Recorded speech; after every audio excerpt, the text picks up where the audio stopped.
Good morning India. Crude oil में OPEC के production hike के रिजल्ट आ गए हैं भाई। फाइनली ओपेक ने प्रोडक्शन हाइक कर दिया है और साथ में एक चौंकाने वाला खुलासा किया है जो मैं आपको वीडियो के माध्यम से बताने वाला हूं, जिसका प्राइस पे बहुत बड़ा इम्पैक्ट पड़ने वाला है।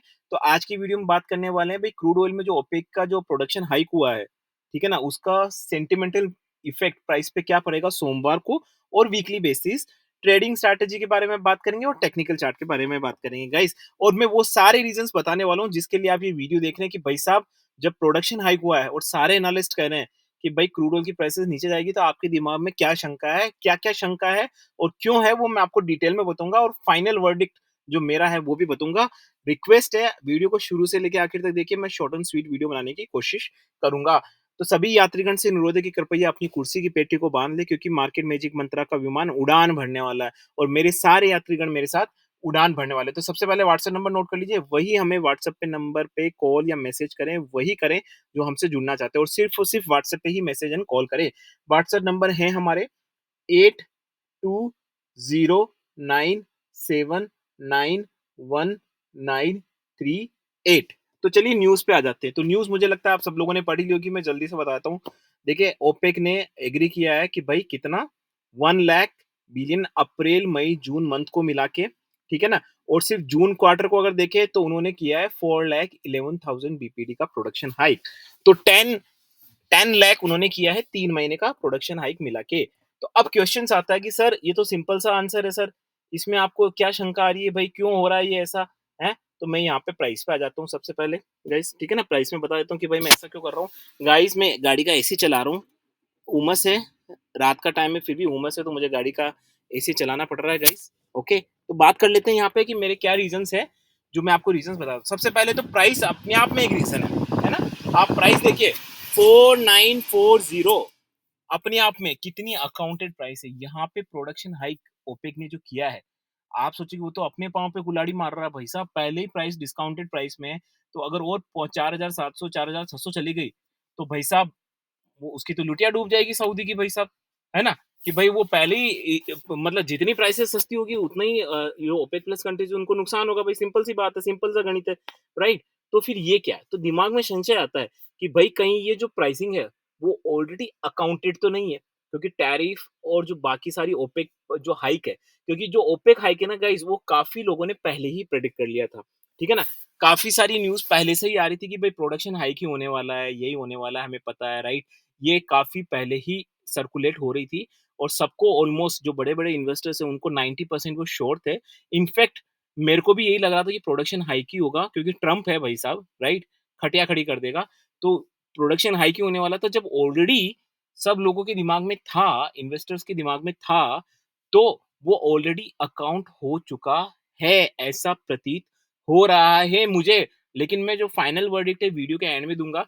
तो मैं सबसे पहले आपको यहाँ पे एक डिस्क्लेमर देता हूँ भाई, this video and this channel is only for learning and education purpose. यहाँ पे किसी भी तरह की बाय सेल की रिकमेंडेशन बिल्कुल नहीं दी जाती। I am not a certified SEBI advisor, I am not certified any kind of financial advisor. I am an individual जो अपने पॉइंट ऑफ व्यू देता है, उसके बाद भी आप नहीं मानते और मेरे पॉइंट ऑफ व्यू में आप रियल में ट्रेडिंग करने लगते, तो रियल में ट्रेडिंग करने लगते, तो आपकी आपकी जिम्मेदारी है और किसी और की जिम्मेदारी यहाँ पे नहीं बनती। तो सीधा सीधा हम आ जाते हैं टेक्निकल चार्ट पे, है ना। तो गाइस, आपको हर एंगल देखना पड़ता है ना। सीधा सट आपको ये पॉइंट देखो, मार्केट है ये, है ना। आप सोचते हो कि यार मार्केट में क्या करेंगे भाई साहब, सिंपल सा है ना। अगर प्रोडक्शन हाइक आया तो नीचे, इन्वेंट्री डेटा पॉजिटिव आया तो ये वो, ऐसा मार्केट में गाइस नहीं होता है, ध्यान रखिए। इसीलिए मैं कह रहा हूँ थोड़ा सा स्मार्ट बनिए गाइस। यू हैव टू, अगर आप लॉन्ग टर्म सस्टेनेबिलिटी चाहते हैं मार्केट में, तो ये सारी चीजें आपको समझनी पड़ेगी। इतना सीधे सीधे चीजों को मार्केट को नहीं ले रहा, market is a very indirect things, okay. तो चलिए बात कर लेते हैं क्रूड ऑयल के टेक्निकल चार्ट पे। तो सबसे पहले तो मैं सपोर्ट रेजिस्टेंस की बात कर लेता हूँ और सोमवार को क्या पॉसिबिलिटीज है उसके बारे में बात कर लेता हूँ। तो देखिए, यहाँ पे मुझे ऐसा लग रहा है कि 4,940 है ना। तो क्या हो सकता है ज्यादा से ज्यादा, मुझे जो बता रहा हूँ आपको, ज्यादा से ज्यादा अगर मैं नेगेटिव बात करूं, मैं सारे सिनारियो की बात करूंगा गाइस। जिसको कमेंट सेक्शन में जो लिखना है वो बोलेगा तुम तो सारे सिनारियो कंप्लीट कर लिए, तू चाहता क्या है, ऊपर या नीचे। गाइस देखिए, मार्केट में आपको सारे सिनारियोज एक्सप्लोर करने पड़ते हैं, क्योंकि आपको तैयार रहना पड़ता है, राइट। मैं कुछ भी बोल दूं ऐसा कि ये तो बहुत बड़ा रिवर्सल होने वाला है, 1,000 पे जाने वाला है, ये 6,000 पे जाने वाला है, लेकिन भाई साहब आपको उसके कॉन्स एंड प्रोज भी देखने पड़ेंगे ना। अगर नहीं गया तो क्या करेंगे, वो हो गया तो क्या करेंगे, सारी परमुटेशन कॉम्बिनेशन पहले ही कर लो, पॉसिबिलिटीज, और फिर उसके लिए प्लानिंग कर लो। सिंपल सा उसूल है, राइट? हमेशा इस ईगो में मत रहिए कि अजय भाई के क्लिक करेंगे, उसके क्लिक कर गए, उसके नहीं करिए। हमेशा अच्छा एनालिसिस करिए, सारी पॉसिबिलिटीज़ को टटोलिए और हर पॉसिबिलिटी पे अपनी प्लानिंग रखिए। तो मैं यहाँ पे वही आपको बताने वाला हूँ। तो अगर यहाँ पे इस क्रूड ऑयल की न्यूज़ को मान लो, इस जो ओपेक प्रोडक्शन हाई का है, अगर इसको नेगेटिव तरीके से लेते हैं, तो क्या संभावना है जो मैं आपको बता देता हूँ। अगर ये नेगेटिव आता है तो मुझे नहीं लगता कि कोई 3 से 4% का आपको डाउनसाइड दिखेगा। बिल्कुल, मुझे ऐसा बिल्कुल नहीं लगता मार्केट में। आपको ज़्यादा से ज़्यादा 1 से 1.5% का डाउनसाइड दिख सकता है। तो मुझे लगता है कि 4000 आपको 860, मैं आपको एक वर्स्ट नेगेटिव सिनेरियो बता रहा हूँ, फिर पॉजिटिव बताऊँगा। 4860 के आस-पास आ सकता है या 4850 के आस-पास आ सकता है। बट मुझे लगता है 4820 एक बहुत बड़ा सपोर्ट रहेगा, वो ब्रीच नहीं होना चाहिए। एंड अगर मुझे लगता है कि अगर नेगेटिव साइड आया भी, तो मुझे लगता है कि वहाँ से वापस से रिवर्सल हो जाएगा। ठीक है? वहाँ तक सस्टेन नहीं करेगा, रिवर्सल हो जाएगा, क्योंकि मुझे बहुत ज़्यादा उम्मीद ये है कि ये ऑलरेडी अकाउंटेड हो चुका है। So we will see it. देखो, मुझे किसी चीज़ की कोई शर्म नहीं है, ठीक है ना? मेरे टारगेट हिट ना होए, फिर लोग बोले, मुझे उसका कोई शर्म नहीं है। देखो, मार्केट में एकदम बेशर्म होना चाहिए आपको, है ना? आपके टारगेट हिट नहीं तो कोई मतलब गर्दन झुकाने की ज़रूरत नहीं है। भाई साहब, नहीं हुए तो नहीं हुए। हम उसको मैनेज करेंगे, प्लानिंग करेंगे, यही हमारा काम है, राइट?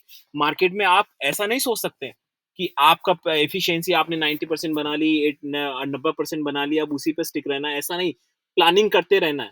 अगर मैनेजमेंट अच्छा है तो सब कुछ कर सकते हो ना। अब ऊपर की तरफ बता देता हूँ। मुझे लगता है कि देखो, ऊपर की तरफ तभी बनेगा जब यहाँ पे आपको 5020 के लेवल टूटने को मिलेंगे। मैं वापस से रिपीट करता हूँ, ऊपर की साइड आपको तभी देखना है जब 5020 के लेवल्स आपको टूटने को मिले। लेकिन अगर मुझे लगता है कि अगर ये नीचे जाता है ना, 4820-30 के आसपास जाता है, आसपास आता है, तो मुझे लगता है एक्यूमुलेशन की संभावना है यहाँ पे। एक्यूमुलेशन आपको करना चाहिए, क्योंकि देखिए, ये 1 दिन की न्यूज़ है प्रोडक्शन कट की, राइट? और वो भी अकाउंटेड है। ओपेक हाइक कोई बहुत बड़ा तोप नहीं छोड़ दी उन्होंने कि जो हमको पता ही नहीं था। कोई बहुत बड़ा रहस्य नहीं है, गुप्त रहस्य नहीं जो हमें पता ही नहीं था। ठीक है ना? कोई बहुत बड़ा सच नहीं खोज लिया उन्होंने, हाँ, किसी बड़े इन्वेस्टर्स ने। सबको पता था भाई कि ये प्रोडक्शन हाइक होने वाली है, तो मुझे नहीं लगता इसका कोई खास इम्पैक्ट पड़ा। अगर इम्पैक्ट पड़ा और अगर 4820-30 के आसपास गया, so that will be a golden opportunity in my point of view to look again around 5500। तो देखिए, आप खुद भी सोचिए, प्रोडक्शन कट भी बहुत बार हुए हैं भाई। मार्केट में प्रोडक्शन कट भी बात हुए हैं। प्रोडक्शन कट के बाद क्या पूरा मार्केट डाउन हो गया? नहीं, वापस से ऊपर आया था, क्रूड 85 आया था, 90 भी गया, बहुत सारी चीजें हुई ना। तो ऐसा नहीं होता है कि एक प्रोडक्शन हाइक हो गया तो मतलब प्राइसेस में क्रैश हो जाएगा, ये हो गया, वो हो गया, प्राइसिंग ऊपर ही नहीं आएगी guys. So you need to understand, आपको माइंड, आपको ये एक, मेरे को तो यहाँ पे ना कोई मुझसे पूछे तो ये जैकपॉट मिल रहा है भाई साहब। कल का जो मार्केट अगर रेड हुआ ना, सो that will be a jackpot. यही साइकोलॉजिकली होती है गाइस। ठीक है ना? रेड निशान देखते ही आदमी सोचता, आदमी का दिमाग पागल होने लगता है अगर वो ऊपर की तरफ देख रहा। भाई, रेड का निशान भी पॉजिटिव साइन होता है। ठीक है ना? दिमाग, आपका माइंडसेट नीचे गया तो अपॉर्चुनिटी है भाई साहब। प्रोडक्शन हाइक एक बार ही हुआ है ना, क्वार्टर में एक बार ही होता है प्रोडक्शन हाइक। टैरिफ की न्यूज़ ऑलरेडी अकाउंट हो चुकी है, ये तो आप मानते हैं ना? टैरिफ की वजह से जो क्रैश होना था वो हो चुका है, तो टैरिफ का काम खत्म, राइट? अब टैरिफ का ऐसा कोई बहुत बड़ा क्रैश नहीं होना जिसकी वजह से कोई बहुत बड़ा इम्पैक्ट पड़ने वाला हो। ठीक सा, प्रोडक्शन हाइक का चलो मान लिया, कल प्रोडक्शन हाइक की वजह से यहाँ पे प्राइस में और गिरावट हुई, तो भाई कितनी होगी? हैं? मेरे को नहीं लगता 3 से 4% गिरावट होने वाली है। हाँ, मुझे नहीं लगता। मुझे लगता है कि 1 से 2% के बीच में गिरावट हो सकती है, और हो सकता है कि यहाँ से वापस वो रिवर्स होके आपको 5020 भी तोड़ दे। ठीक है ना? तो अगर 5020 तोड़ता है तो तैयार रहिए। और अगर किसी की कैपेसिटी, देखो स्ट्रैटेजी सबके लिए अलग-अलग होती है। अगर किसी की कैपेसिटी है भाई 4830 आया, तो वहाँ पे कैपेसिटी है होल्ड करने की, वो मैं देखो रियल ट्रेड के बारे में बात नहीं कर रहा हूँ, सिर्फ आपको समझा रहा हूँ, तो वो वहाँ पे कर सकते हैं। और फिर ऊपर की तरफ 5,500 के लिए देख सकते हैं, अगर वो शॉर्ट टर्म में देखना चाहते हैं। और मंडे को भी मुझे लगता है कि 4830 के आसपास जाके या 40 के आसपास इसके रिवर्सल के चांसेस हैं। तो मंडे क्या होगा, हम मंडे मॉर्निंग को ही देखना पड़ेगा। जब इस तरह की सिचुएशन आती है, तो मैंने आपको एक जनरल आउटलुक देख लिया। अगर आप कोई मुझसे पूछे, तो मुझे लगता है कि हो सकता है मार्केट थोड़ा डाउन खुले, लेकिन उसके बाद एक बहुत बड़ा रिवर्सल हो और मार्केट वापस से ऊपर की तरह जाए। अगर नहीं भी जाए, तो अगले दिन डेफिनिटली जाएगा, ऐसा मेरा मानना है। वीकली बेसिस ये बुलिश रहने वाला है, अच्छा खासा बुलिश रहने वाला है। तो कल एक बहुत बड़ी अपॉर्च्युनिटी रहने वाली है, ठीक है? तो मुझे ऐसा लगता है कि क्रूड ऑयल में आपको वीकली बेसिस बुलिश रहना चाहिए। कल का मार्केट अपॉर्च्युनिटी है, एक्यूमुलेट करिए। एंड अगर कोई मुझसे पूछता है कि भाई साहब, सर क्रूड ऑयल का जो प्रोडक्शन हाइक है, क्या इसका वीकली बेसिस इम्पैक्ट नहीं पड़ेगा? नहीं पड़ेगा यार, वीकली बेसिस काहे को इम्पैक्ट पड़ने वाला है? हैं? प्रोडक्शन हाइक किया है ना, प्रोडक्शन कट कभी भी कर सकते हैं भाई साहब। और प्रोडक्शन हाइक में कोई तीर नहीं मार लिया इन्होंने, ठीक है? आप मुझे बताइए, एक चीज़ मुझे बताइए आप, मैं 1 मिनट के लिए मान लेता हूँ, कोई मुझसे पूछ रहा है कि भाई 4000, मान लो 4500 चला गया क्रूड, काफ़ी लोग बोल रहे हैं ना 4500 मान लो, कि भाई 4,500 चला गया, चलो मान ही लेते हैं हम तो 4,500 चला गया, हैं? ठीक है? अब मुझे पता है 4,500 पे ज्योग्राफिकल कंडीशंस क्या होगी, जियोपॉलिटिक्स क्या होगी, 4,500 मतलब क्रूड इतना नीचे है, कच्चा तेल इतना सस्ता, पेट्रोल, डीज़ल सस्ता, सब सस्ता, हैं? क्या ये पागल है America American oil companies, Russian oil companies, हैं? ये आपका OPEC Saudi, OPEC plus oil companies, हैं? ये अपना धंधा खुद ही चौपट करेंगे? नहीं सोच के देखिए भाई गाइस आप मुझे बताइए खुद, ये अपना धंधा खुद चौपट करेंगे? नहीं भाई खुद ही चौपट करेंगे क्या धंधा अपना? नहीं ना, हैं? तो गाइस समझने की ज़रूरत है। ये अगर लेवल्स आ भी गए नीचे आपको कल, तो वो सस्टेन नहीं रह पाएँगे, ठीक है? That will not long lasting and उसी का फ़ायदा आपको उठाना है। तो ये मेरे हिसाब से जैकपॉट है। जैकपॉट का मतलब ये नहीं होता है कि यार 5,000 के बाद 1 दिन में 4% ऊपर चला गया, नहीं। जहाँ पे रेड मिले और वहाँ पे जहाँ पे आपको लगे कि वापस से ग्रो करेगा, वो अपॉर्च्युनिटी होती है। ठीक है ना? अपॉर्च्युनिटी लोअर वैल्यूएशंस पे होती है and this is according to me it is a lower valuation and यहाँ पे सस्टेन कर पाना क्रूड के लिए मुझे लगता है कि ऑलमोस्ट नेक्स्ट टू इम्पॉसिबल है यहाँ पे डेफिनिटली। तो इस चीज़ को भुनाइए, तो आशा करता हूँ कि मैंने आपके सारे ज आंसर्स के जवाब दे दिए हैं। ट्रेडिंग स्ट्रैटेजी क्या रहेगी हमारी? ट्रेडिंग स्ट्रैटेजी मेरी सिंपल सी रहेगी। देखो सिंपल सा बात है, मैं आपको स्ट्रैटेजी ये मार्जिन वाली स्ट्रैटेजी मैं आपको अपने जो मैंने स्ट्रैटेजी वाले वीडियो स्टार्ट किए हैं, आप देख सकते हैं। प्लीज़ गाइज़ उसको प्यार दीजिए, मैं उसमें बहुत सारी स्ट्रैटेजीज़ बनाने वाला हूँ।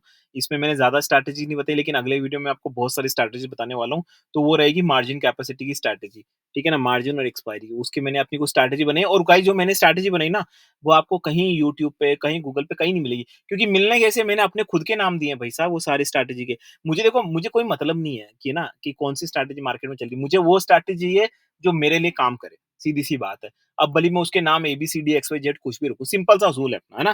तो यहाँ पे स्ट्रैटेजी रहेगी देखिए, मेरे को लगता है रेंज बाउंड में जाएगा ये और आप इसको फ़ायदा उठाना चाहिए आपको। अगर नीचे जाता है तो एक्युमुलेशन वाली रणनीति अपनानी चाहिए एंड आपको साथ में कैलकुलेशंस भी करनी चाहिए मार्जिन की कि भई जब आप कुछ कर रहे हैं तो कैलकुलेशन कि आपके मार्जिन कितने स्ट्रॉन्ग है, आप कहाँ तक क्या कर पाते हो, प्राइस कहाँ जाएगी तो उस समय आपकी मार्जिन की कैलकुलेशंस क्या रहेगी, वो सारी कैलकुलेशन आपको एडवांस में करनी पड़ेगी, ठीक है ना? बाकी मुझे लगता है कि यहाँ पे फ़ायदे वाली ही बात है, नुकसान वाली बात मुझे लगता है कि एक्युमुलेशन में है नहीं, देयर इज़ डेफिनिटली नॉट। ज़्यादा से ज़्यादा ये हो सकता है कि भाई 4,800 ले जाए, थोड़ा बहुत टाइम पास कर लें वहाँ पे, लेकिन एट द एंड ये आपको ऊपर ही आता हुआ दिखाई देगा। तो मैंने पूरा एनालिसिस कर दिया, काफ़ी सारे क्वेश्चन्स आ रहे थे, तो मैंने पूरा एनालिसिस करता आशा करता हूँ कि आपको मेरा वीडियो अच्छा लगा होगा। इस वीडियो अच्छा लगा तो प्लीज़ वीडियो को लाइक करना ना भूलें, सब्सक्राइब करना ना भूलें, शेयर करना ना भूलें, फैमिली के साथ शेयर करिए, गर्लफ्रेंड के साथ शेयर करिए, बॉयफ्रेंड के साथ शेयर करिए, अपने फ्रेंड्स के साथ शेयर करिए, कलीग्स के साथ शेयर करिए, अपार्टमेंट में शेयर करिए, ठीक है? कोई रोड पे चल रहा है, उससे बात हो जाती है तो उसके साथ शेयर करिए, ठीक है? सबके साथ शेयर करिए guys and niceful and noble thought this is Ajay signing off guys, bye bye.